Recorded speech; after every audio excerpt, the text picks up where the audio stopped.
Ukraine, New World Order. Yeah, let's. Russia. Sorry. Russia. What's happening? Russia. Now you are cooking. Can I get 2 hamburgers? Yes, sir. With French fries? Yes, sir. What about an omelet? Sure. Got a couple eggs. Food is good.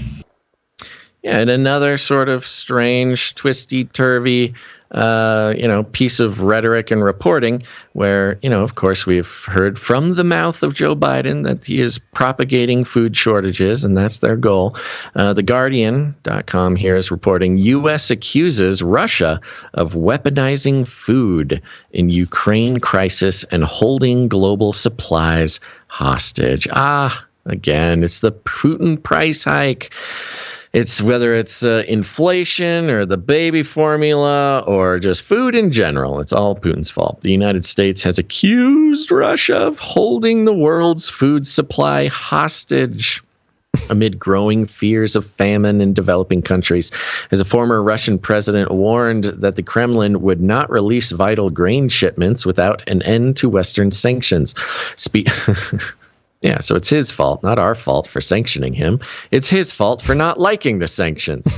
Speaking at a UN Security Council meeting on Thursday, U.S. Secretary of State Anthony Blinken demanded that Russia lift its blockade of Ukraine's Black Sea ports and enable the flow of food and fertilizer around the world. Quote, the Russian government seems to think that using food as a weapon will help accomplish what its invasion has not, to break the spirits of the Ukrainian people, he said at the meeting called by the Biden administration. Ooh, very well said there, Blinken.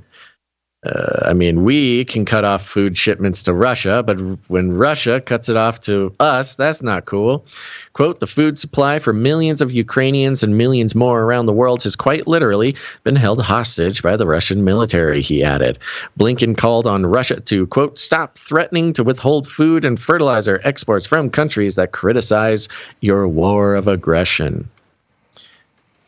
That's a pretty broad statement. Stop threatening to withhold food and fertilizer exports from countries that criticize your war of aggression. So what they're not saying here is the word sanction. They're not saying that Russia has sanctioned food exports to countries that, criticize Russia, because if we use that word, then we would have to question our own sanctions. Russia and Ukraine produce 30% of the global wheat supply and 69% of the world's sunflower oil. Earlier on Thursday, Dmitry Medvedev, a former president of Russia who is now senior security official, warned that Russia would not continue food supplies unless the West eased its sanctions on the Kremlin. After pleas from Western governments and the United Nations to Moscow to allow the flow of food to avert possible famine in some countries, Medvedev said on Thursday that Russia was ready to do so, but expected, quote, assistance from trading partners, including on international platforms, in return. Quote, otherwise, there is no logic. On the one hand, insane sanctions are being imposed against us. On the other hand, they are demanding food supplies, Medvedev said on the messaging app Telegram. Quote, things don't work like that. We're not idiots. How do we know it was actually on? That was actually him. Well, he makes a point. He's not talking crazy. Quote, countries importing our wheat and other food products will have a very difficult time without supplies from Russia. Did we lose you? We lost you for a second. You got disconnected for a second. Okay. Countries importing our wheat and other food products will have a very difficult time without supplies from Russia, and on European and other fields, without our fertilizers, only juicy weeds will grow, added Medvedev, who served as president between 2008 and 2012, but is now deputy chairman of Russia's Security Council. Quote, we have every opportunity to ensure that other countries have food and food crises do not happen. Just don't interfere with our work. Whoa. Ooh. Ertharin Cousin, chief executive and founder of Food Systems for the Future, and a co-author of a report on the issue with Boston Consulting Group, said the crisis would have ramifications across the world. Quote, well, yeah, we said this 3 months ago, I said this.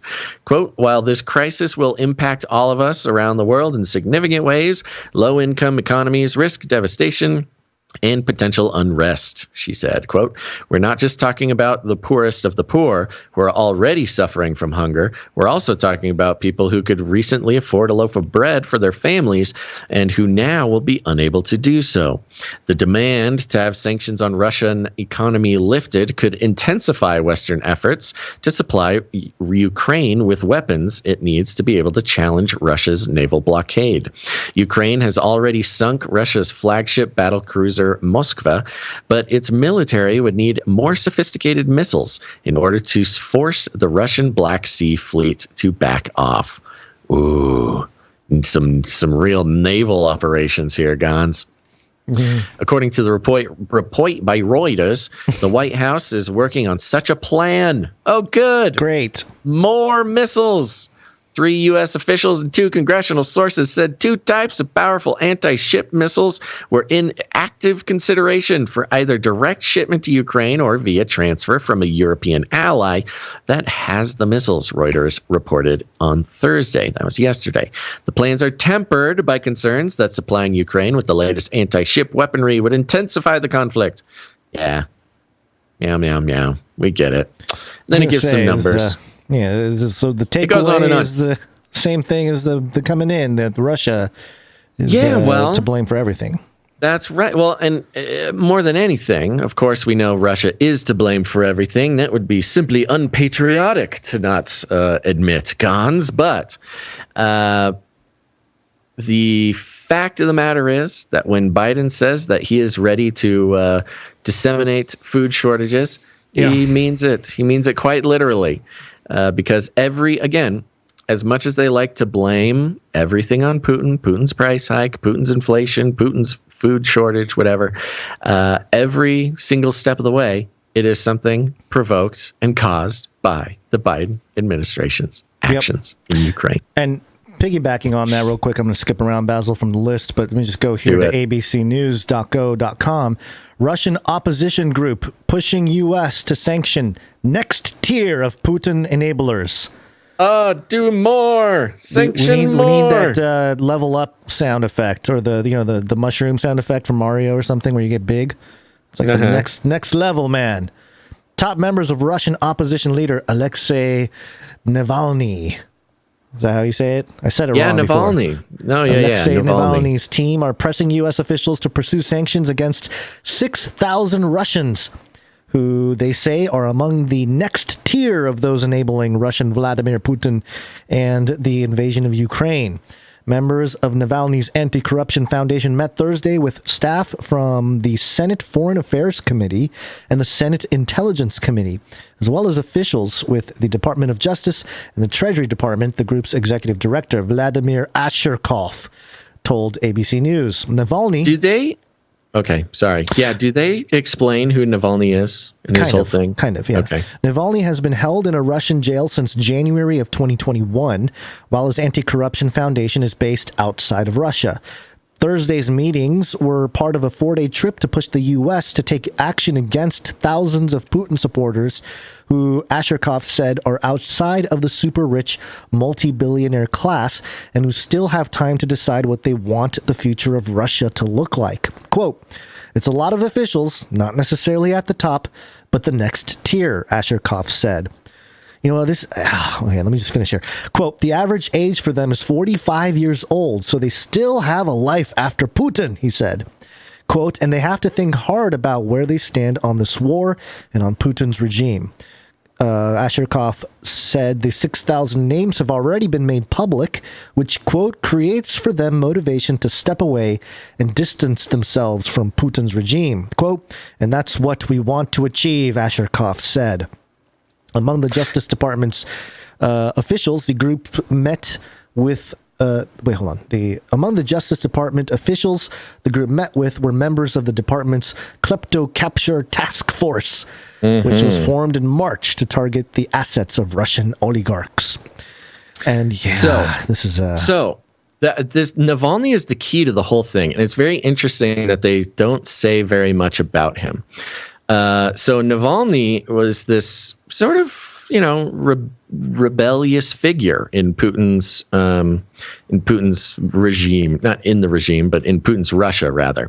He's kind of the most famous, recently outspoken political foe of Putin. He did a great job. He was the guy, it was his people that did that big video on Putin's mansion, his like $1 billion mansion, focusing on exposing corruption. Right. So he's like a social media guy. He's got like a YouTube channel, right? He's kind of like a more modern Julian Assange type, you know.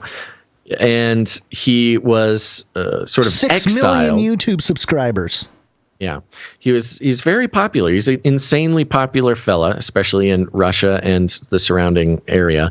And he was sort of exiled, and in exile, he was poisoned by allegedly the FSB, the KGB. The KGB. Yeah, we call it remade. KGB. Yeah, it's officially FSB. So he gets poisoned by Putin. I believe, I don't want to get I will get the details wrong, but I believe he was one of the individuals who was poisoned with Novichok. I want to say in Britain or something. Could have been in somewhere else in Europe. And he almost died. He spent a bunch of time in the hospital, and meanwhile, he sort of has his team of people continuing to expose corruption. He's kind of public enemy number one to Putin. Putin hates this guy, obviously tried to kill him. He recovers from his poisoning or the assassination attempt. And as I believe he was still technically exiled from Russia, and he just got on a plane and flew to Russia, and surprise, surprise, got put in jail in Russia. No. And so he's been in prison in Russia it's been about a little over a year or so. But I've listened to and I've read some analyses of the whole thing. And basically, the idea is he is not going to get out of prison. He will die in prison unless Putin dies first or gets put out of power or whatever. And on top of that, he is sort of the number one pick to rule Russia after Putin dies, is sort of the idea, or gets thrown out of power. So if you're talking about, we've had the Biden administration admit that they want regime change. Sure, they walked it back later. You've had not even just the Bidens say it, but you've had a lot of the high-level military guys. There was a general the other day who basically just said, "Yeah, it's a proxy war. Yeah, we're trying to get Putin out of power." Of course, it's a proxy war. No, it's not about the Ukraine. He just said it like in an interview. And so if regime change is the goal of the Biden administration, which it seems to be, Navalny really is kind of the guy. If he can survive in jail long enough, he would be the guy who would be a shoo-in as far as the United States, intelligence apparatus and government would be concerned. He was somewhere at the top of the list. So it would be, flipping the example, would it be like Russia, the Russian government or the intelligence, the FSB or whoever, recruiting like a YouTuber from the US? And the YouTuber is not quite the best. TikToker or something. It's more of like an Assange figure. Okay, so he was doing exposing of government corruption. Yeah, he was like doing lots of like very intense, investigative journalism and stuff like that. Right. So it's not quite just a YouTube guy. It's more of like an Assange character. So it would be like Russia funding. let's see, what's like, Veritas? Veritas, Yeah, sure, that guy sure. could be like the next president or something. Yeah, it could be something Yeah, like that. yeah, Yeah. okay. If Assange was extradited to the U.S. and we held him in jail, it would be like Russia supporting a war with Mexico to overthrow our government to make Julian Assange president of the U.S. Which is, it sounds crazy when you flip it around like that. Yeah. But we've done exactly that that's so what I'm saying. many times. That's why it's important to Zelensky- do that exercise to kind of understand what's happening here. Exactly. It's not really like one person's bad. Well, they are bad, but tactically, it's always the same. It And never we've done it changes. before. We did it with Zelensky. The Yeah. only reason Zelensky is president of Ukraine is because we helped overthrow Ukraine. It worked. Let's do it again with Russia. Oh, and it's we hard. put in a comedian. This Putin So guy it's- makes it hard. Yeah. So it's not that hard to draw the connection. Whether or not it actually happens or not, Navalny is on the list of people that the U.S. would like to put in charge in Russia. Well, obviously, they think this next tier is a great idea. They got some serious people in on having the conversation with his organization. So Yeah. Yeah. And his organization is very influential in Apparently. Russia and abroad. You know, so if Navalny is saying do more sanctions, there's a good chance he's saying that because the U.S. wants him to say that, and B, there's a good chance that it'll have support around the world. So very we interesting. know what the U.S. government really wants to do with Ukraine. Drone strikes have saved lives. Can we shoot them down if over our property? Drones. Yeah, this really connects nicely just to the whole madness of the whole situation.